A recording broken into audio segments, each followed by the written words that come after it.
साथ एक सामाजिक कार्यकर्ता डॉक्टर मदन दुबे जी हैं और मदन दुबे जी अपने जीवन का एक सबसे महत्वपूर्ण संघर्ष कर रहे हैं। तो मैं आप लोगों को सीधा ही मदन दुबे जी के पास ले चलूंगा। तो दुबे जी, आपका स्वागत है डॉक्टर साहब। सत्यमेव जयते। जी। मेरा नाम डॉक्टर मदन कुमार दुबे है। मैं गोल्डफ्लिंग लैंडक्राफ्ट सोसाइटी में जो है, अब एओ के इलेक्शन होने हैं। सेकंड टाइम ये एओ के इलेक्शन होने हैं और इसमें हमारी टीम है सत्यमेव जयते। उसमें हमारे सभी साथीगण साथ मिलकर एक एओ का इलेक्शन लड़ रहे हैं, जिसमें सोसाइटी के अंदर 36 लोग खड़े हुए हैं और जिसमें जो है टॉप 10 का चुनाव होना है और हमारी टीम का नाम है सत्यमेव जयते। तो आपके यहाँ ये चुनाव है और आप यहाँ इस चुनाव में दूसरी बार प्रत्याशी से पहले भी आप चुनाव लड़ चुके हैं।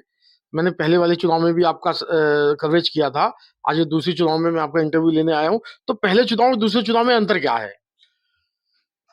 पहले चुनाव हुआ था, ठीक है। पहले ये सोसाइटी जो रजिस्टर्ड नहीं थी, ठीक है। अब ये सोसाइटी रजिस्टर्ड है। पहले ये चुनाव पोस्ट वाइज डिवाइड था। इस बार जो है सदस्य चुने जा रहे हैं और सदस्य ही अध्यक्ष, उपाध्यक्ष, आपका सचिव और बाकी उनके साथ सहित साथ में जो है सदस्य लोग 6 सदस्य लोग रहेंगे, तो उनका गठन होगा। अब मैं व्याख्यान करना चाहता हूँ, जो पुरानी एओ थी तो उसने जो है सोसाइटी के हित में कार्य नहीं किए। जो वादे किए उनके ऊपर वो खरे नहीं उतरे और प्रॉपर वे में काम नहीं किया। जो चीज़ें उन्हें सोसाइटी मेंबर्स को शो करनी थी, सोसाइटी वालों को शो करनी थी, उन्होंने उनको शो नहीं किया, ठीक है। बेसिकली ऐसी चीज़ें निकल के आई बाद में कि सोसाइटी के 10 लोगों की सोसाइटी मेंबर चुने गए थे, तो उसमें से 6 लोग उसको छोड़ के चले गए, क्योंकि जो उनकी गतिविधियां थी, उनकी कार्यशैली थी, वो उन लोगों को पसंद नहीं आई। वो उसको छोड़ के चले गए और जिसका नुकसान सोसाइटी निवासियों को हुआ। इसलिए सोसाइटी वाले निवासी को इसका नुकसान हुआ, क्योंकि उन्होंने उस टाइम जो डिसीजन लिया, अपना वोट डाला, राइट पर्सन को वोट नहीं डाला। राइट पर्सन को वोट डालते, सक्षम व्यक्ति को वोट डालते, एजुकेटेड पर्सन को वोट डालते, तो शायद ये चीज सोसाइटी को फेस नहीं करनी होती। इस बार जो इलेक्शन है, तो हमारे सभी सोसाइटी मेंबर से निवेदन है, एक सक्षम व्यक्ति, सक्षम टीम, सक्षम पर्सन को चूज करके आना है, तभी हमारी सोसाइटी का विकास होगा। इसका निर्णय 2 फरवरी को हमारी सोसाइटी में निवासी लेंगे और उन्हें देखना होगा किसको वोट करना है, किसको वोट नहीं करना है। अच्छा डॉक्टर साहब, यहाँ जो पुरानी आप एओ की बात कर रहे हैं कि जिसमें काफी कमियां रह गई थी, तो ऐसे उन्होंने क्या कमियां किया था जिसका आप कुछ बताना चाहते हैं?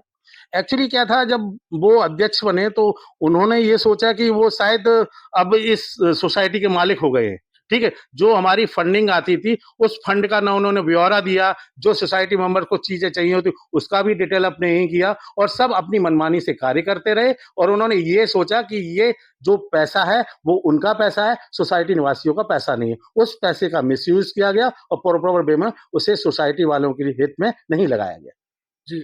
इसके अलावा और भी कुछ ऐसे काम किए गए, उसके बारे में कुछ आप बता सकते हैं? कार्य तो बहुत है, ये सभी सोसाइटी वाले जानते हैं, ठीक है। अब बेसिकली क्या है, हर सोसाइटी वाले को पता है और जो इलेक्शन लड़ रहे हैं उनको भी पता है सोसाइटी में क्या क्या कार्य होने हैं। उन चीजों को बार बार रिपीट करना, जैसे पानी की परेशानी है, आपका जो है सुरक्षा व्यवस्था है और कई ऐसी व्यवस्थाएं हैं, सोसाइटी की मेंटेनेंस है, ठीक है। तो ऐसी कई व्यवस्थाएं हैं जो हर सोसाइटी में निवासी के टिप्स पर हैं। पर सोसाइटी निवासियों को अब ये डिसाइड करना है कौन सक्षम व्यक्ति है, कौन एजुकेटेड पर्सन है, कौन यहाँ पर अपने दिल से काम करने के लिए आ रहा है, ना कि उनका माइंड में क्या है वो सोसाइटी वाले जानते हैं।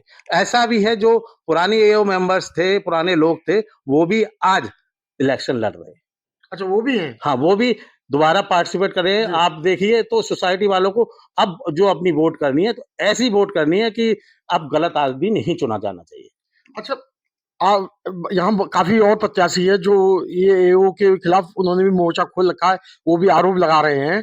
तो अच्छा, वो भी आरोप लगा रहे हैं, आप भी आरोप लगा रहे हो, तो जनता आपको ही क्यों चुने?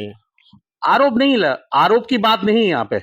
यहाँ पर कार्य करने वाले की बात है। कार्य करने वाला व्यक्ति चाहिए, सही डायरेक्शन में कार्य करने वाला चाहिए, सोसाइटी मेंबर को सुनने वाला व्यक्ति चाहिए। अब ये मैं आपको एक बात बताता हूँ, जब सोसाइटी निवासियों को यहाँ पर परेशानी हुई तो उन्होंने अपने अध्यक्ष को बुलाया कि आइए आप, पर वो अध्यक्ष कभी उन सोसाइटी निवासियों के सामने आया ही नहीं और ना उनका फेस किया, ना उनकी प्रॉब्लम को सॉल्व किया। जी। अच्छा, मैं एक सवाल आपसे ये पूछूंगा कि 2 तारीख को ईश्वर से मेरी प्रार्थना है कि आप जीत जाएँ। तो अगर जैसे ही आप जीत जाते हैं, तो पहला आपने मन में क्या सोचा है कि पहला मैं आते ही ये काम सबसे पहले करूँगा, सबसे पहले वाला काम? आप देखिए, जीतना हम मैं नहीं कह सकता मैं जीत जाऊँगा। इस बात की तो सोसाइटी वालों ने पहले ही स्पष्ट कर दिया था फर्स्ट इलेक्शन में कि जो है हमें उन्होंने बहुत प्यार दिया और इस बार भी वो बहुत बढ़-चढ़ के प्यार दे रहे हैं क्योंकि कुछ वेव्स ऐसी आती हैं जो लगता है किसके पक्ष में जाना है। जी। हमारे सोसाइटी निवासी हमें चुनेंगे, जब वो मेरे को चुनते हैं तो उनकी जो परेशानियाँ हैं, जो हमारे टिप्स वगैरह हमारे एजेंडे में उन लोगों के सामने आएँगी, पैम्पलेट के साथ उनके साथ पहुँचेंगी, उनको हम पूरा करेंगे और उनके वादों पर खरा उतरेंगे। अच्छा, कोई आप जनता से कोई अपील करना चाहते हैं? क्योंकि आपने ये कहा है कि गोल्फ लिंक सोसाइटी आपका परिवार है, आपने हमेशा यहाँ के लिए संघर्ष किया है, हमेशा यहाँ इनके सुख-दुःख में यहाँ के निवासियों के आप साथ रहे हैं, खड़े रहे हैं, तो आप यहाँ के निवासियों से कुछ अपील आप करना चाहते हैं?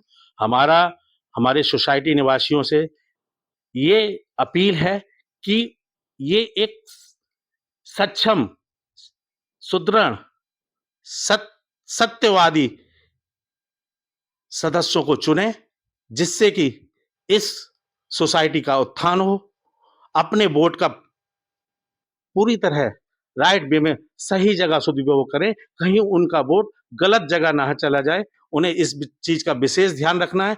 10 आदमी की अच्छी टीम लेके आनी है। हमारी टीम है सत्यमेव जयते। जैसे हमारी टीम का नाम है सत्यमेव जयते, जयते वैसे ही हम लोग कार्य करेंगे, हमारी जीत होगी और उस सोसाइटी के उत्थान में हम कार्य करते रहेंगे। चलिए, मैं आपको चुनाव के लिए शुभकामनाएँ देता हूँ। हमारे सभी सोसाइटी मेंबर से अनुरोध है, प्लीज अपना वोट एक सक्षम व्यक्ति, सक्षम मेंबर्स को दें, जिससे कि हमारी सोसाइटी और मेरी सोसाइटी का उत्थान हो सके। सत्यमेव जयते। जय हिंद।